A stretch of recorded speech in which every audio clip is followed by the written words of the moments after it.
नमस्कार दोस्तों, मैं एनजी क्लासेस से नरेंद्र गिरी आपका बहुत बहुत स्वागत करता हूं। दोस्तों, जैसे कि आपको बोर्ड पर एक क्वेश्चन नजर आ रहा होगा और ये क्वेश्चन मैंने इंडियन पॉलिटी से लिया है और इंडियन पॉलिटी में से भी इंडियन कॉन्स्टिट्यूशन से मैंने ये क्वेश्चन लिया है। तो देखिए, आइए क्या है क्वेश्चन, इसको पढ़ लेते हैं और फिर इसके सॉल्यूशन को हम देखने वाले हैं। तो देखिए क्या है, यहाँ पर क्वेश्चन है, धर्म की स्वतंत्रता के संदर्भ में निम्नलिखित कथनों पर विचार कीजिए। तो यहां पर क्या लिखा है, धर्म की स्वतंत्रता। तो धर्म की स्वतंत्रता से हमें यहां पर पता लग रहा है कि ये जो क्वेश्चन है ये कहां से लिया गया है, मौलिक अधिकारों वाले चैप्टर से लिया गया है। भारतीय संविधान में मौलिक अधिकारों को भाग 3 में शामिल किया गया। भाग 3 के अंतर्गत क्या किया गया, शामिल किया गया है। और आर्टिकल 12 से लेकर के आर्टिकल 35 तक भारतीय संविधान में किसका जिक्र है, मौलिक अधिकारों का जिक्र है। और मतलब भाग 3 को क्या बोला जाता है, भारतीय संविधान का मैग्ना कार्टा भी हम इसको बोलते हैं। तो कहां से लिया गया है, मौलिक अधिकारों से क्वेश्चन है। धर्म की स्वतंत्रता के संदर्भ में निम्नलिखित कथनों पर विचार कीजिए।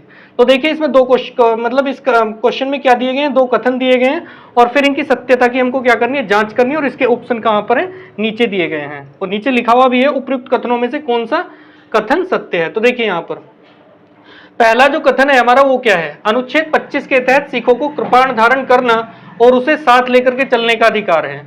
क्या लिखा गया है, अनुच्छेद 25 के तहत सिखों को कृपाण धारण करना और उसे साथ लेकर के चलने का अधिकार है। तो देखिए यहाँ पर जो ये बात है बिल्कुल सही है, क्योंकि आर्टिकल 25 में ये बोला गया है साफ साफ कि सिखों को कृपाण धारण करना और उसको अपने साथ लेकर के चलने का क्या है, अधिकार है। ठीक है, क्या होता है कृपाण, कृपाण एक मतलब छुरे टाइप का होता है, उसको क्या बोलते हैं, कृपाण बोलते हैं। ठीक है, तो यहाँ पर क्या है, ये बिल्कुल क्या हो जाएगा, मतलब ये कथन क्या हो जाएगा, बिल्कुल सही हो जाएगा। और मैं इस कथन से थोड़ी सी और एक्स्ट्रा बातें बताना चाह रहा हूं तुमको कि कुल मिलाकर के कृपाण धारण करने का जो अधिकार मतलब दिया गया था, किस सिख गुरु ने दिया था। सबसे पहले तो मैं बता देता हूं कि सिखों के कितने गुरु हुए थे, 10 गुरु हुए थे। तो देखिए आइए इनके नाम देख लेते हैं। सबसे पहले हम सिखों के 10 गुरु, सिखों के 10 गुरु।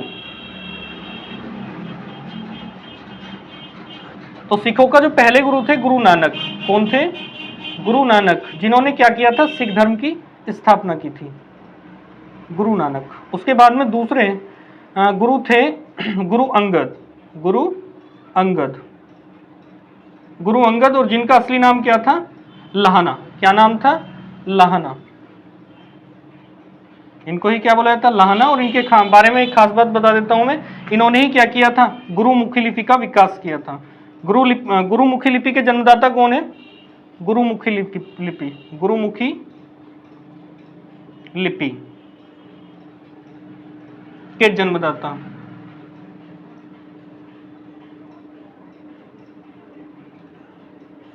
और लिपि का मतलब क्या होता है, लिपि का मतलब होता है अक्षरों को या मतलब कुल वर्णों को लिखने का तरीका जो होता है उसको क्या बोलते हैं, हम लिपि बोलते हैं। जैसे हिंदी की लिपि क्या है, देवनागरी। इसी प्रकार से जो गुरु अंगद थे या लाहना इनको बोला जाता था, इन्होंने क्या किया था, गुरुमुखी लिपि का क्या किया था, मतलब विकास किया था, या हम बोल सकते हैं जन्मदाता कौन है गुरुमुखी लिपि के, वो कौन हो जाएंगे, गुरु अंगद। चलिए आगे, तीसरे जो गुरु हो जाएंगे, तीसरे गुरु का नाम है गुरु अमरदास। कौन है, गुरु अमरदास, गुरु अमरदास। उसके बाद में चौथे गुरु हो जाएंगे गुरु रामदास, गुरु रामदास, गुरु रामदास। और पांचवे जो गुरु हैं सिखों के, वो हैं गुरु अर्जुन देव, गुरु अर्जुन देव। ठीक है, उसके बाद में छठे गुरु पे आ जाते हैं। छठे जो गुरु हैं गुरु हरगोविंद, गुरु हरगोविंद, हरगोविंद, हरगोविंद। इन्होंने क्या किया था, अकाल तख्त बनवाया था। ठीक है, किसने, इन्होंने क्या बनवाया था, अकाल तख्त, अकाल तख्त। ठीक है, आगे चलिए। उसके बाद में जो सातवें गुरु हैं गुरु हर राय, गुरु हर राय, गुरु हर राय। उसके बाद में जो आठवें गुरु हो जाएंगे उनका नाम है गुरु हरकिशन, गुरु हरकिशन, गुरु हरकिशन। और गुरु हरकिशन की जो मृत्यु हुई थी वो कैसे हुई थी, चेचक के कारण। मृत्यु किसके कारण हुई थी, चेचक के कारण, चेचक के कारण की क्या हुई थी, मृत्यु हुई थी।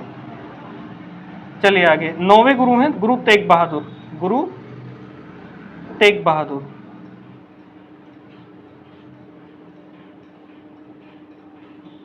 गुरु तेग बहादुर। और जो अंतिम गुरु हैं गुरु गोविंद सिंह। 10वें गुरु कौन है सिखों के? गुरु गोविंद सिंह। गुरु गोविंद सिंह। इन्होंने ही क्या दिया था सिखों को? क्या दिए थे? 5 कै के बारे में, 5 कै धारण करने की बात बोली थी। और 5 कै क्या है? 5 कै के बारे में बोला था। 5 कै धारण करने के लिए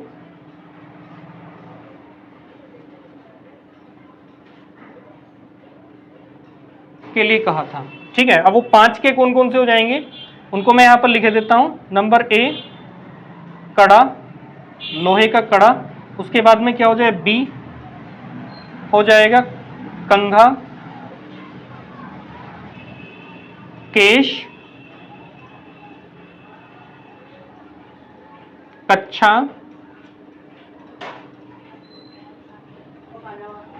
और जो हो जाएगा ई क्या हो जाएगा? ई। अब 5वें नंबर पर क्या आएगा? कृपाण, जो कि इस क्वेश्चन में बोला गया है। क्या है? कृपाण। तो सिखों को कृपाण धारण करना किसने सिखाया था? गुरु गोविंद सिंह ने। अर्थात 5 कै दिए थे किसने? गुरु गोविंद सिंह जी ने दिए थे 5 कै। कड़ा, कंघा, केश, कच्छा और कृपाण। इन्होंने बोला था कि आज से सिख क्या करेंगे? इन 5, ये जो कै नाम पर है इनका जो शुरू का अक्षर है वो क्या है? कै। कड़ा, कंघा, केश, कच्छा और कृपाण धारण करेंगे। तो इस क्वेश्चन में क्या बोला गया है? अनुच्छेद 25 के तहत सिखों को कृपाण धारण करना उसे साथ लेकर के चलने का अधिकार है। तो ये बिल्कुल बात सही है। अनुच्छेद 25 के तहत क्या बोला गया है कि सिखों को कृपाण मतलब साथ लेकर के चलना और उसे धारण करना क्या है? इनका खुद का क्या है? अधिकार है। ठीक है, एक बात और बता देता हूं मैं। देखो, सिखों का जो धार्मिक ग्रंथ है उसका नाम है गुरु ग्रंथ साहिब। क्या है? गुरु ग्रंथ साहिब। क्या है? इनका ग्रंथ है, धार्मिक ग्रंथ क्या है? गुरु ग्रंथ साहिब। ठीक है, और ये गुरुमुखी लिपि में ही लिखा गया है। चलिए आगे, उसके बाद में क्या है? मतलब हमारा जो सेकंड जो कथन है वो क्या है? अनुच्छेद 25 के तहत हिंदुओं में सिख, पारसी, जैन और बौद्ध धर्म सम्मिलित हैं। तो देखिए यहाँ पर सिख भी सम्मिलित हैं, जैन भी सम्मिलित हैं और बौद्ध भी हिंदू शब्द के अंतर्गत ही आते हैं। आर्टिकल 25 में ये साफ साफ बात बोली गई है। लेकिन पारसी जो है वो कहीं भी आर्टिकल 25 के तहत मतलब हिंदुओं में शामिल नहीं है। तो ये पारसी यहाँ से क्या हो जाएगा? गलत हो जाएगा। इसी वजह से ये कथन क्या हो जाएगा? ये कथन क्या हो जाएगा? गलत हो जाएगा, क्योंकि यहाँ पर पारसी शब्द का जिक्र नहीं किया गया, अर्थात पारसी धर्म का जिक्र नहीं किया गया। तो आइए पारसी धर्म के बारे में थोड़ा सा जान लेते हैं। पारसी धर्म का जो मतलब ग्रंथ है, धार्मिक ग्रंथ जो मतलब पारसियों का है वो है जैन अवेस्ता। क्या है? जैन अवेस्ता। जैन अवेस्ता क्या है? पारसियों का धार्मिक ग्रंथ है। और पारसी धर्म के जो संस्थापक थे उनका नाम क्या था? इस धर्म के जो संस्थापक थे जरथुस्त्र। कौन थे? जरथुस्त्र क्या थे? इसके संस्थापक थे। चलिए आगे, उसके बाद में बात करता हूं यहाँ पर। देखिए सिख मैंने बता दिया तुमको, सिखों के बारे में डिटेल में भी जानकारी ली हमने। उसके बाद में यहाँ पर देखिए जैन। तो जैन धर्म की जो स्थापना की थी, जैन धर्म की जो स्थापना की थी वो थे ऋषभदेव। लेकिन कुल मिलाकर के रियल में बात की जाए तो जैन धर्म के जो 24वें तीर्थंकर थे महावीर स्वामी, उन्होंने क्या किया था? जैन धर्म की क्या की थी? स्थापना। और जैन धर्म के जो प्रथम तीर्थंकर थे उनका क्या नाम था? ऋषभदेव। ठीक है, प्रथम तीर्थंकर कौन थे जैन धर्म के? प्रथम तीर्थंकर कौन थे? ऋषभदेव। और जो 24वें तीर्थंकर थे, 24वें तीर्थंकर 24वें तीर्थंकर कौन है? महावीर स्वामी। महावीर स्वामी को ही श्रेय जाता है इस धर्म के लिए, जैन धर्म की स्थापना के लिए। महावीर स्वामी, जिनको वर्धमान बोला जाता है। बचपन का नाम क्या था इनका? वर्धमान।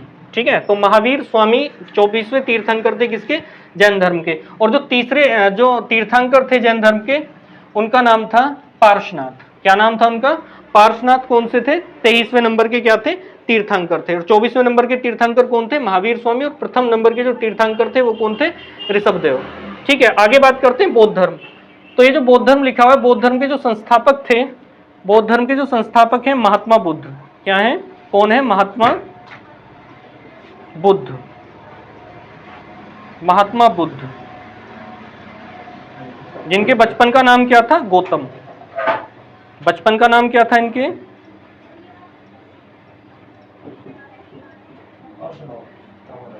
गौतम। बचपन का नाम गौतम। और इनकी जो एक उपाधि है light of Asia, light of Asia. Light of Asia के नाम से ही किसे जाना जाता है? लाइट ऑफ एशिया के नाम से ही किसको जाना जाता है? महात्मा बुद्ध को। तो देखिए यहाँ पर ये कथन क्या हो जाएगा? सही हो जाएगा। और दूसरा कथन क्या है यहाँ पर? गलत हो जाएगा। तो इसका जो सही आंसर हो जाएगा वो क्या हो जाएगा? केवल कथन एक। केवल कथन क्या हो जाएगा? एक क्या हो जाएगा? इसका सही हो जाएगा। तो दोस्तों मैं आशा करता हूं कि वीडियो आपको पसंद आया होगा। धन्यवाद।